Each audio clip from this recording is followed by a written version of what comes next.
সুন্দরবনে বাস করা পাখিদের তাদের একটি ছোট্ট বাজার ছিল।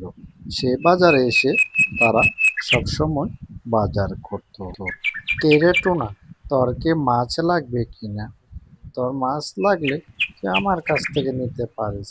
এখানে তাজা ও টাটকা অনেক সুস্বাদু মজার মাছ আছে।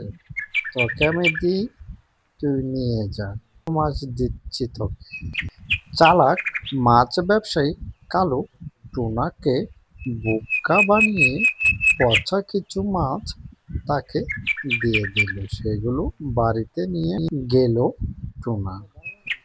বোকা টুনার বাজার দেখে টুনি তো রেগে মেগে ফায়ার হয়ে গেল। হুম, গন্ধ চড়ছে। কি বাজার নিয়ে এসেছো বাজার থেকে?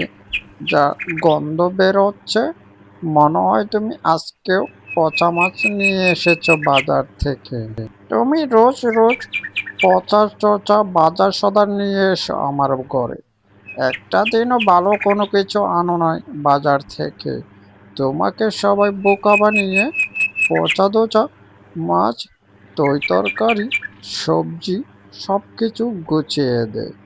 তুমি কি কোনোদিন চাপা খাবে না? একটু তো দেখে শুনে আনতে পারো। এগুলা দিয়ে আমি কি করব? রান্না করব কি করে? তোমাকে নিয়ে আর পারছি না।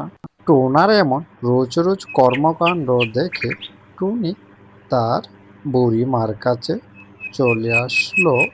এইসব সমস্ত কথাগুলো তার বুড়িমাকে বলল।